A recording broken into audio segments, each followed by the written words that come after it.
Good evening, G Federation, and welcome to day 39 of 100 stadiums in 100 days. After a 3-day excursion starting in Wyoming, going through Colorado, we have made it to day 1 of the southwest leg of the trip, starting at New Mexico. If you cannot tell already, this is one of the most all-hands-on-deck visit we have had so far. Players, coaches, and faculty at both University Stadium and the Pit have reached out to be a part of this. I cannot wait to experience New Mexico with all of them. What does a first-year head coach have to say about his new school? What does behind the scenes of one of the greatest arenas in college basketball look like? Can I roll this ball up the biggest tunnel I have ever seen? We are going to find that all out today. I'm G-Fed. Like, comment, subscribe. Let's check out New Mexico. Here is our tour guide for the day. What's your name? What's your role? My name is Chase Christensen. I'm the Associate Athletic Director for Creative Services at UNM. I'm in charge of all the live video broadcast stuff, and we're excited to show G-Fed around campus today. See, we already got some stuff all ready for us too. Let's see what we're working with right here. I think this actually might be one of the cooler things that we've seen so far. You gotta check this out. First thing we got is a game official jersey. You can even fit shoulder pads under this and everything. Not only that, we got this customed out. I'm gonna be wearing this one for a while. But then over here, we have even more. See what's in this box. Not only do we have the clothes, we have some decor for the road too. It is the Hot Air Balloon Fiesta, custom one for New Mexico that I think is a bobblehead too. This is a great piece. It's fit right here. That's turning into something. As we get out here, bad news, football practice is going on the next like 45 minutes or so. Can't quite go out to the field yet, but the good news with that is all the football players are at practice, which means the locker room is going to be open. The Toadium is what they call it around here.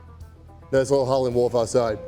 Let's get in. For you guys new to the page, this is our second time being at New Mexico. We did make it here for a week 0 game last year. For the game, we did find our way into some parts of this, but I think there still is a lot more to see. Starting with this weight room that I've not seen quite yet at all. That's also getting renovated. We got the plans conveniently right here. Look at the amount of segues we're passing it into the locker room. The athlete special. As far as the eye can see, I'm counting at least 15, 20 segues here. Do you guys just allocate one segue per player, or how do they all get here? I think they all are. I think that's on their own. I think they all get them. I think they just buy them. I don't think we hand them out. There's actually 2 weight rooms in here. That was a football only one, but the better one is this one right here for everybody. Here we are right here, just outside of our team practice. This is what we like to see right here. Yes, entire football team. You will watch our series and you will like it. I know it takes 2 seconds for the video board guy to get it up, but that doesn't get old. Everyone we're walking by is on the same exact fit, doing some team workouts. I'm in cowboy hat, custom jersey, chunky feelers. I gotta look so ridiculous. Up next, we are going into the locker room. Taking our first glance together.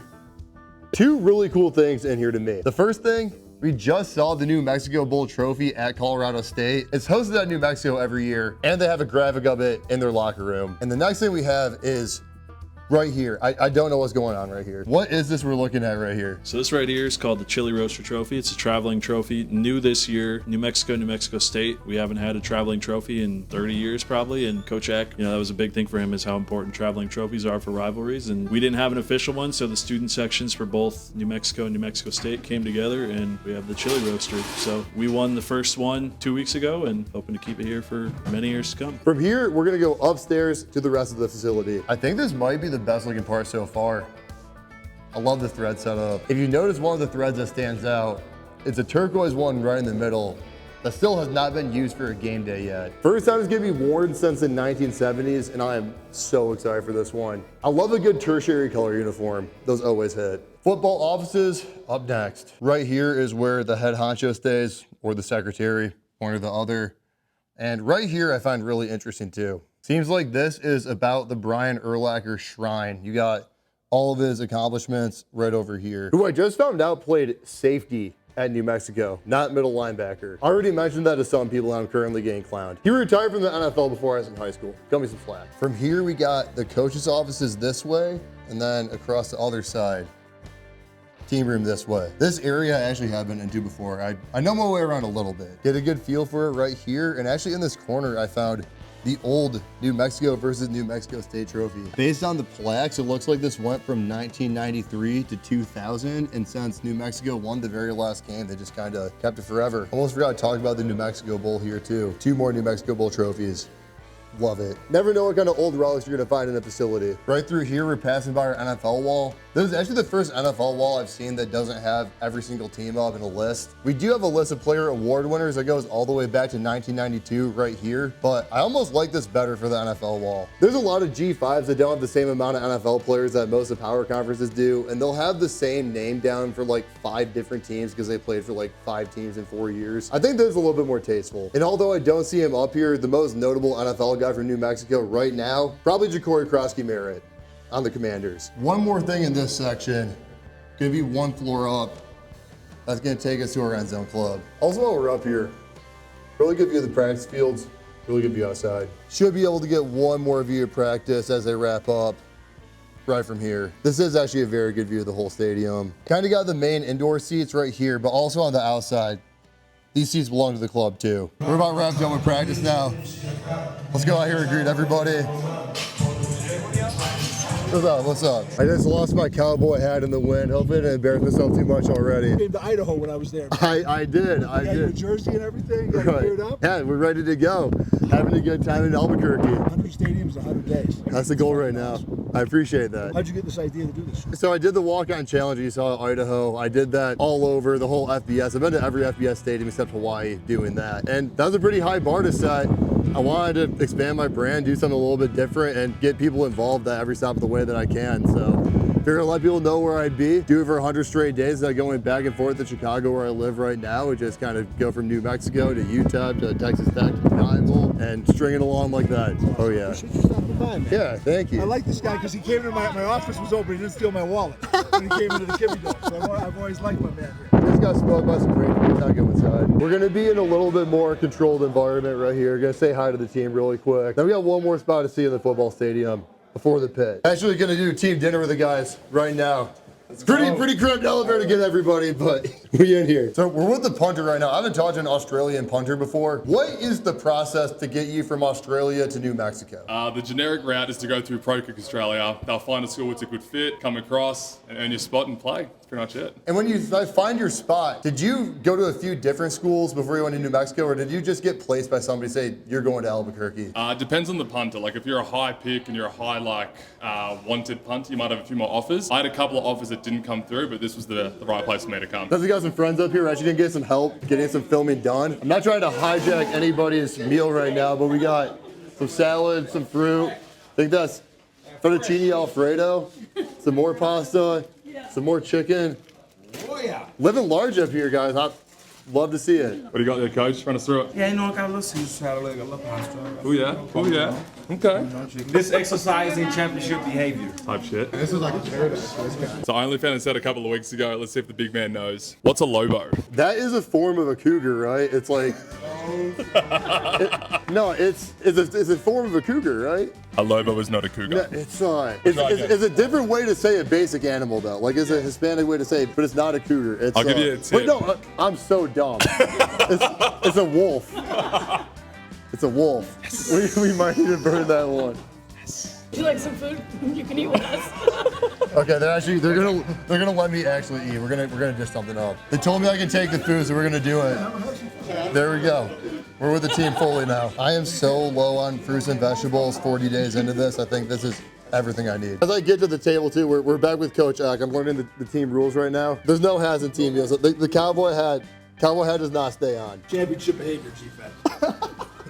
We just got fed up, but we have the sun setting too, and we still have some people waiting for us at the pit. I think we're gonna head out right now. Hey, see you guys. Thanks for having me, football crew. We are on to our next stop. One thing I'm just a little bit nervous about in New Mexico right now is iShow Speed was here like 2 weeks ago. We're completely different people, but man, does that just feel like big shoes to fill out a group of 5 school. For those not tapped in with New Mexico basketball, this is a basketball school. The pit is the home of the back-to-back Mountain West champions. A lot of NBA players come out of here, and is known to be one of the most historic arenas in all of college basketball with one of the best environments. As a college basketball junkie myself, I cannot wait to check this one out. Just one quick stroll as it really starts to get dark around here, and we are over. And with a new sport, we have new guests. Who are we with right now? What's your role here? What's up? My name is Will, and I'm a student manager for our men's basketball team here at UNM. I'm Aaron, and I'm also a student manager here for the basketball team. I am so excited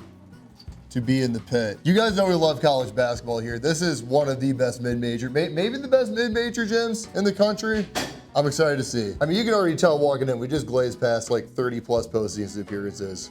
That's crazy. And like 20 from the women too. Still more to be seen. Here we have the basketball weight room. Third weight room that we've been in just today. Looking great, feeling great, playing great. And this is what we're talking about with the venue. According to Sports Illustrated, number 13 in the entire country. I'm actually learning right now, we're still a mile above sea level right now. Gonna pass all of the conference championships and the former players in the NBA. Back to back just recently, gotta shout that out. And shout out some of the guys I just completely forgot played at New Mexico too. Tony Snell, obviously one everyone knows, cardio goat. But like Danny Granger, and even over here going way back even more to Luke Longley and Michael Cooper, completely forgot they're Lobos. I actually love this lobby going into the practice gyms.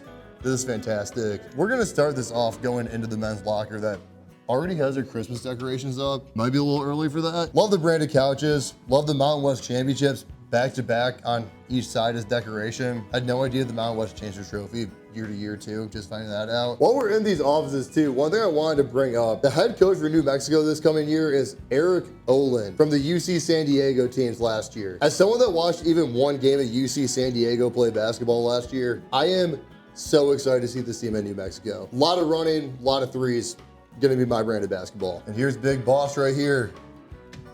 Can't get in his office actually, but not too much to it. That is an all ball kind of office. Let's check out this practice gym. It's a great dig in here, but as I look around, I see one thing I haven't quite seen at any other spot quite yet. We got the whole men's roster right here, right? But this is a pretty international group, and for every international guy, they have their own flag under their name. Just thought that was a nice touch. I also like that there's tackle dummies specifically for New Mexico basketball. Normally I would lay out, we are not doing that on the hardwood today. After we go to the locker room that I'm just realizing right now is connected to the film room, because why wouldn't it be? Beautiful. I feel like I always expect like these spaces for basketball to be bigger, and then it hits me every time, oh yeah, there's only 15 people on this team, so it doesn't need to be whatsoever. We do have some more space right over here though. For our lounge area, looks like we got some gaming going on over here. Good recliners. That was also not just the men's lockers. That was the Danny Granger men's basketball lounge. We got to respect our GOAT. We are now officially off to the pit. You are now 5,326 feet above sea level, 83% available oxygen molecules. Welcome to the pit. I did not do well enough in school to know what the 83% oxygen molecules means, but sounds pretty hard. And down this way, we have the infamous tunnel. Let's get a little run out, baby. Let's play some basketball. And they got the sign too. Guys, come on, let's go. This rocks, man. You love to see it. And one of the best gyms in all of college basketball, not just for mid-majors, all of college basketball. They got ready to go. And there's one thing that I know I have to do after doing what we just did. Are these basketballs right here to roll up the pit? Is it called rolling up the pit? Rolling up the ramp of the pit. Okay, so to my understanding, rolling up the ramp is one of the hardest things to do in college basketball. In all the years of the pit, do you know how many people have done this successfully? I've seen one do it successfully, Uriah Tenet, but legend has it only Paul George and Kawhi Leonard have been able to do it while they visited here. I can't stress enough how much harder this looks looking at it in person versus looking at it on a video. The longest tunnel in all of college basketball. So there's only two rules here as far as I can tell. One, obviously you got to get the ball to stay at the top of the ramp. Next thing, you have the black right here. My foot cannot go over the black. If you step on the black, then it doesn't count. Not like I was gonna get it either way, but we're doing it for the theatrics. All right, 3, 2, 1. Up the pit.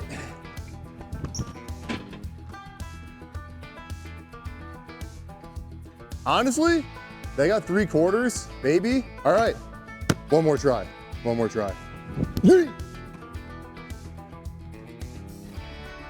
I think that was even worse than the first one. Oh boy.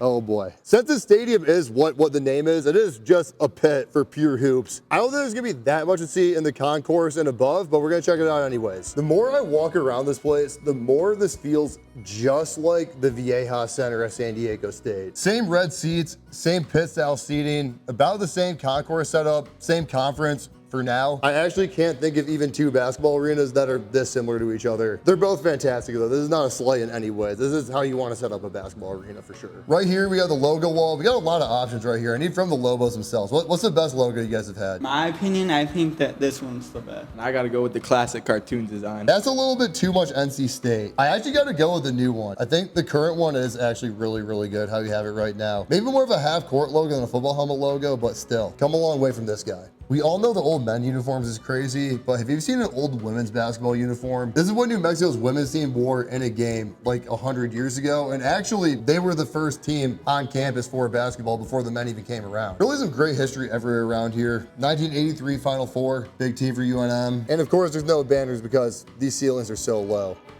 I'm sure the people that got these suites would not be too fond of banners being added. Completed in 1966 for $1.4 million. There's a reason that this costed such little money. How did this come about? What's the history here? Yeah, we needed a basketball arena, and so to save money, we just decided to dig a hole and put seats in it instead of building one up. We're gonna pop in this control room too, just because it looks sweet. Just look at the amount of stuff that goes into running all the electronics and video for a Mountain West basketball arena. This is some of the crazier stuff I've seen on this whole page. Through here is what we call the Letterman's Lounge. Let's see what we're working with. And this wall into here is one of the cooler things that I've seen. I don't know how many Lettermans at New Mexico have signed this, but this goes across all of the sports and it goes across every side of this wall. I mean, some of these go back to the late 50s. They have had everybody sign this thing. And if you are a Letterman, this is the club for you. That's about gonna wrap up our time on campus, but we have just one more thing to show in New Mexico. That's gonna take us into tomorrow. It's a little far from the hotel, but the Hot Air Balloon Festival is underway. We might be able to get just a little bit closer to that. I didn't plan this trip around the Hot Air Balloon Fiesta at all. Don't really know how it goes. I want to be a part of it though. Oh yeah. We found the good stuff right here. The coolest part about this to me too is they just land anywhere in the city. Look at this guy right here. He's no more than 40 feet above me. And that's not even the best view of everything. We were kind of late to even get to a good spot. And of course, being one of our best hosts, New Mexico did give us a little piece to celebrate the occasion. That's about all the time we have this morning. We have our first midweek college football game coming up tonight. Catch me at the Sun Bowl at UTEP.